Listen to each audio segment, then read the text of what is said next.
ஓம் Saravanabhava channel வாயிலாக உங்களை சந்திப்பதில் பெருமகிழ்ச்சி அடைகிறேன். இன்றைய பதிவு மாசி மாத ராசி பலன்கள். இந்த மாசி மாதத்தில் பார்த்தீங்கன்னா இதுவரைக்கு வக்ரமாக இருந்த குரு பகவான் வக்ர நிவர்த்தி அடைகிறார். எப்போ? மாசி மாதம் 27/11/3/2026 அன்று மிதுனத்தில் வக்ர நிலையில் இருந்த குரு பகவான் வக்ர நிவர்த்தி அடைகிறது. அதே போல் இந்த மாசி மாதத்தில் 5 கிரகங்கள் இந்த கும்பமனையில் இருக்க போகுது. அதாவது ராகு பகவான் இருக்காரு, புதன், சூரியன், சுக்கிரன், இந்த 4 கிரகங்கள் கும்பத்தில் அமர்ந்திருக்கு. செவ்வாய் பகவான் பார்த்தீங்கன்னா மாசி மாதம் 11ஆம் தேதி, அதாவது 23/2/2026 அன்று கும்பமனையில் போய் அமர்ந்து 5 கிரகங்கள் கும்பத்தில் அமர்ந்து கொண்டு குருவினுடைய பார்வையில் இருக்கக்கூடிய அமைப்புள்ள இந்த மாதத்தில், அதே போல சனி பகவான் பார்த்தீங்கன்னா மீனமனையிலும் கேது பகவான் சிம்மத்திலும் வீற்றிருக்க, இந்த மாதத்தினுடைய தொடக்கத்தில் மனோ காரகனான சந்திரன் தனுசில் இருக்கார்.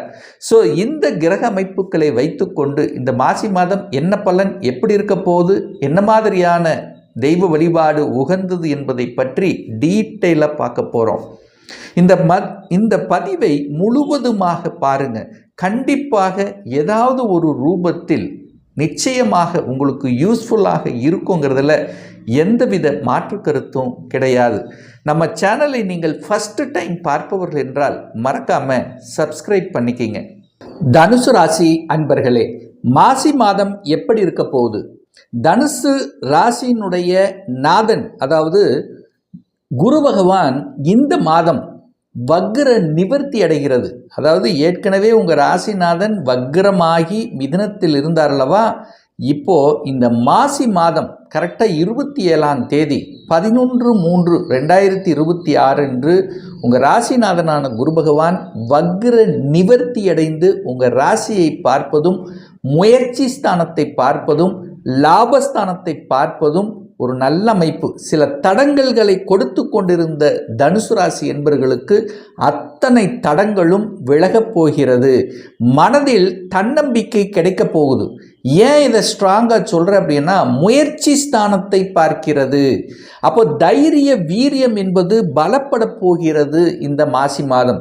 இந்த மாசி மாதம் பாருங்க, உங்களுக்கு யோகத்தை தரக்கூடியவன் சூரிய பகவான் முயற்சி ஸ்தானத்தில் அமர்ந்து கொண்டு அந்த 9ஆம் இடமான பாக்யஸ்தானத்தை பார்க்குது.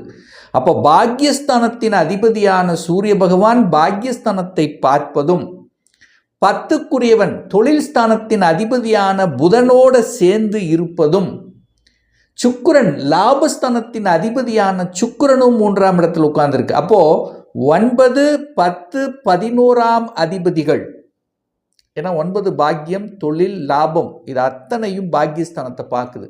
அப்போ 5 கிரகங்கள் இந்த மாதம் மாசி மாதம் பாக்கியஸ்தானத்தை பார்ப்பது தனுசு ராசி என்பவர்களுக்கு யோகத்தை தரக்கூடிய அமைப்புங்கிறது இருக்கு. அப்போ தொட்டது துலங்க போகுது, நினைத்த காரியங்கள் ஜெயமாக போகிறது, மனதில் இருந்து வந்த சங்கடங்கள் நீங்க போகிறது, உற்சாகம் தரக்கூடிய செயல்களில், அதாவது மனசு ஒரு மாதிரி இருட்டுத்தன்மை, ஒரு டல்லா இருந்த உங்களுக்கு, விடை தெரியாத உங்களுக்கு இப்போ விடை கிடைக்க போகிறது. உங்களுக்கு ஒரு ரூட் காமிக்க போகுது, இப்படித்தான் நம்ம போகணும், இப்படித்தான் செயல்பட போகிறோம் அப்படிங்கிற அத்தனை விதமான நல்லவைகள், நல்ல அறிவையும் நல்ல புத்திசாலித்தனத்தையும் மதிநுட்பத்தையும் தரக்கூடிய அமைப்பும் இந்த காலகட்டம் உண்டு. என ராசிநாதனான குரு பகவான் ஒரு நல்லவர். உங்கள் ராசி அதிபதி 5 கிரகங்களை பார்க்கிறார், ஒன்று நல்ல அமைப்பு. அதுவும் 5க்குரியவன் பூர்வ புண்ணிய ஸ்தானத்தின் அதிபதி, பஞ்சமஸ்தானத்தின் அதிபதியான செவ்வாய் உச்ச பலம் பெறக்கூடிய மாதம், உச்ச பலத்தோடு இருக்கு. அப்போ இந்த செவ்வாய் பகவான் மாசி 11ஆம் தேதி 3ஆம் இடத்துக்கு போறார். அப்போ லக்னாதிபதி 5ஆம் அதிபதியை பார்க்குது, 9ஆம் அதிபதியை பார்க்குது, 10ஆம் அதிபதியை பார்க்குது, 11ஆம் அதிபதியை பார்க்குது. இயற்கையாகிய இறைவன் கொடுத்த வரத்தினுடைய அடிப்படையில் நல்லவைகள், நல்ல செய்திகள் கொடுக்கக்கூடிய, உற்சாகத்துடன் செயல்படக்கூடிய நல்ல நல்ல விஷயங்கள், ஒரு வேலையில் என்ன, ஒரு ப்ரமோஷன், ஒரு பொதுநலத்தன்மை, பொதுநல உணர்வு, சமுதாயத்தில் ஏதாவது ஒரு அங்கீகாரம், ஒரு கௌரவம், ஒரு புகழ், ஒரு நல்ல பேர் எடுக்கக்கூடிய ஒரு அற்புதமான காலகட்டமாக இந்த தனுசுக்கு அமையப்பெறுகிறது அப்படிங்கிறத ஸ்ட்ராங்கா சொல்லலாம். பண ரீதியாக இருந்து வந்த கஷ்டங்கள் நீங்க போகுது. ஏன்னா 5ஆம் அதிபதி 2ஆம் இடத்தில் இருக்கு.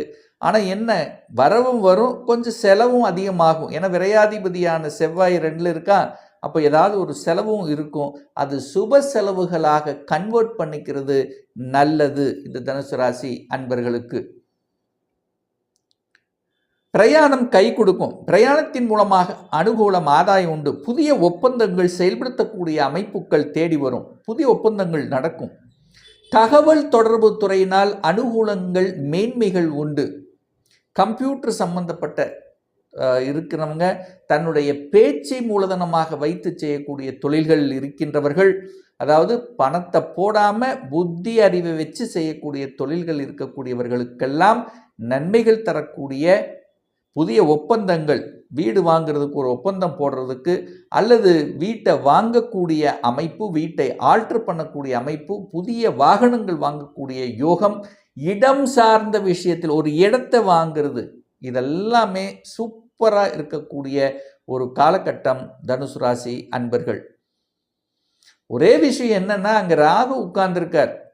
அந்த ராகு இருக்கின்ற காரணத்தால, புதன் அங்க இருக்கனால டாக்குமெண்ட்டு, இந்த ஒப்பந்தங்கள் கையெழுத்து போடுறது, இதெல்லாம் ஒரு தடவைக்கு 2 தடவை படித்து பார்க்கணும் அப்படிங்கிறது மட்டும் மைண்டில் வச்சுக்கிட்டா போதும். ராகு 3ஆம் இடத்திலிருந்து 9ஆம் இடத்தை பார்க்கறதுனால சிறு தூர தேச பிரயாணங்கள். 9ஆம் இடம் என்பது தூர தேசம், 3ஆம் இடம் என்பது சிறு தூரம். ஸோ இந்த தூரங்கள், செல்லக்கூடிய வாய்ப்புகள், டிராவல் பண்ணக்கூடிய வாய்ப்புகள், இதெல்லாமே நல்லா இருக்கு அப்படின்னு எடுத்துக்கலாம்.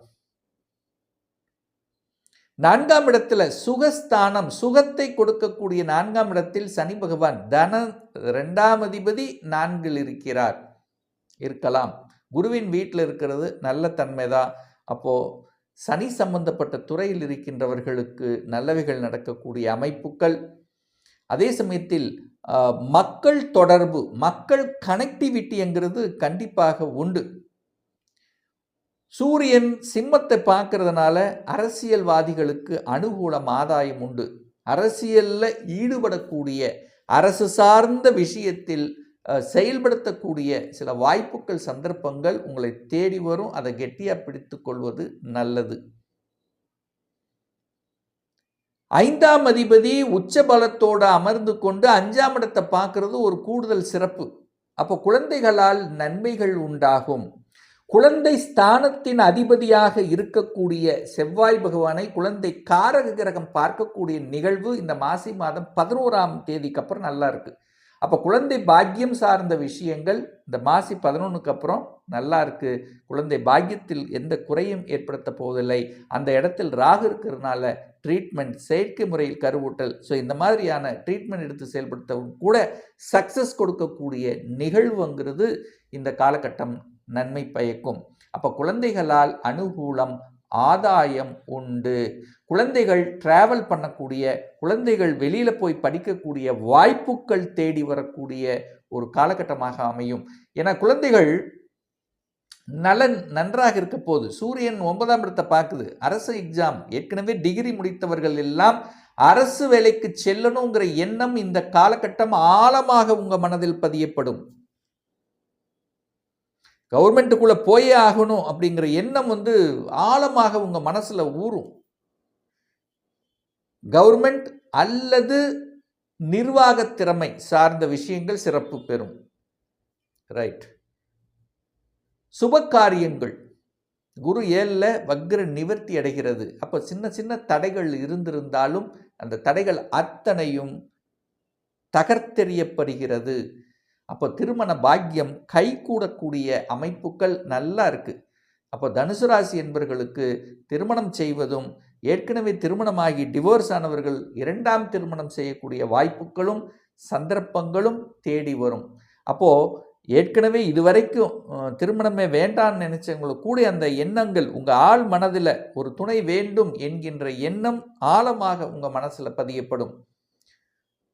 9, 10, 11 கனெக்ட் ஆகிறதுனால தொழில் நன்றாக இருக்க போகிறது, வேலை நன்றாக இருக்க போகிறது, வேலையில் சில மாற்றங்கள் வரும், அதை ஏற்றுக்கொள்வது புத்திசாலித்தனம். அடிஷ்னல் ரெஸ்பான்சிபிலிட்டி கிடைக்கப் பெறுவீர்கள்.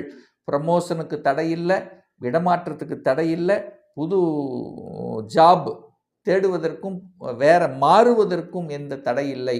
தனுசு ராசி என்பவர்களுக்கு இந்த தொழில் ரீதியில் இருந்து வந்த பிரச்சனைகள், ஏன்னா உங்கள் மனசில் தான் சில குழப்பங்கள் கொடுத்துருக்கும். குரு வக்ரமாக இருந்தார், இல்லைன்னா அவசர முடிவுகள், ஏதோ ஒன்று எடுத்துட்டு கொஞ்சம் தடுமாற்றத்துடன் இருக்கக்கூடிய தனுசுக்கு இப்போ அந்த தடுமாற்றம் நீங்க பெறும் தெளிவான முடிவு எடுக்கக்கூடிய சந்தர்ப்ப சூழ்நிலைகளை உருவாக்கும். பொது நலத்தில் ஈடுபாடு அதிகமாக இருக்கும். ஆன்மீக எண்ணங்கள், பொது நலத்தில் செயல்படுவது, நீங்கள் சம்பாதிச்ச ஒரு பணத்தை ஒரு குறிப்பிட்ட 1%, 2% பொது சேவைக்கு செய்யணும் அப்படிங்கிற எண்ணம், பெரிய மனிதர்களின் தொடர்புகளை கொடுக்கக்கூடிய அமைப்புகள், சந்தர்ப்பங்கள் இந்த காலகட்டம் சிறப்பு பெறும். ஒரு நல்ல தெய்வ வழிபாடுன்னு எடுத்துட்டா உங்கள் ராசிநாதன் வக்ர நிவர்த்தி அடைகிறார். வியாழக்கிழமை தட்சிணாமூர்த்தியை வழிபடுவது இந்த தனுசுக்கு எப்பவுமே சிறப்பு. தட்சிணாமூர்த்தியை கெட்டியாக பிடித்து கொண்டாலே போதும். உங்கள் மனசு, எண்ணம், செயல், திறன், குழப்பங்கள் அத்தனையும் விலகும் என்பதில் எந்த மாற்று கருத்தும் கிடையாது. ஒரு துல்லிய பலன் வேணும். உங்கள் ஜாதகத்தில் கிரகங்கள் எப்படி இருக்கு? வலிமையாக இருக்கின்றனவா? ஆட்சி பலம், உச்ச பலம், திக்பலம், வர்க்கோத்தம பலம் பெற்று வலிமையாக இருக்கின்றனவா? சுப கிரகங்களோட சேர்ந்திருக்கா? எந்த டிகிரியில் இருக்கு? இப்போ தசாநாதன், புத்திநாதன், அந்தரநாதன், சூட்சமநாதன் எப்படி இருக்கு என்பதை பொறுத்து நீங்கள் கேட்கக்கூடிய எந்த கேள்வியாக இருந்தாலும் சரி, இந்த வருடம் 2026 சொந்த தொழில் செய்வதற்குண்டான கொடுப்பினை இருக்கா? அப்படி இருக்கக்கூடிய பட்சத்தில் எப்போ நம்ம சொந்த தொழிலை ஆரம்பிக்கலாம்? வேலையில் எப்போ ப்ரமோஷன் கிடைக்கும்? இந்த வருடம் எந்த கோர்ஸ் எடுத்து படித்தால் நம்முடைய ஃபியூச்சர் நன்றாக இருக்கும்? திருமணம் தடைப்பட்டு கொண்டே இருக்கிறது, எப்போதான் திருமணம் நடக்கும்? எப்போ குழந்தை பாக்கியம் கிடைக்கும்? எப்போ வீடு கட்டுவேன்? இது போன்ற கேள்விகளுக்கு துல்லியமான பதிலை நம்மால் கூற முடியும். ஒரு பர்சனல் கன்சல்டேஷன் எடுத்துக்கணும், ஒரு சுயஜாதகம் பார்க்கணும் என்று விருப்பம் படக்கூடிய அன்பர்கள் டிஸ்பிளே தெரியக்கூடிய நம்பருக்கு வாட்ஸ்அப் மூலியமாகவோ ஃபோன் கால் மூலியமாகவோ தொடர்பு கொண்டு அப்பாயின்மெண்ட் பெற்றுக்கொண்டு நேரடியாகவோ அல்லது ஆன்லைன் மூலமாகவோ கன்சல்டேஷன் எடுத்துக்கலாம். நம்மளுடைய அலுவலகம் கோயம்புத்தூரில் அமைந்துள்ளது. அதாவது கோயம்புத்தூரிலிருந்து மேட்டுப்பாளையம் செல்லும் வழியில் வெள்ளக்கிணர் பிரிவு அன்னபூர்ணா ஹோட்டலுக்கு அருகாமையில் அமைந்துள்ளது. பிரியர் அப்பாயின்மெண்ட் பெற்றுக்கொண்டு நேரடியாக கன்சல்டேஷன் எடுத்துக்கலாம். மீண்டும் ஒரு நல்ல பதிவில் உங்களை சந்திக்கும் வரை உங்களிடமிருந்து விடைபெறுவது உங்கள் அஸ்ட்ராலஜர் டாக்டர் சதீஷ்.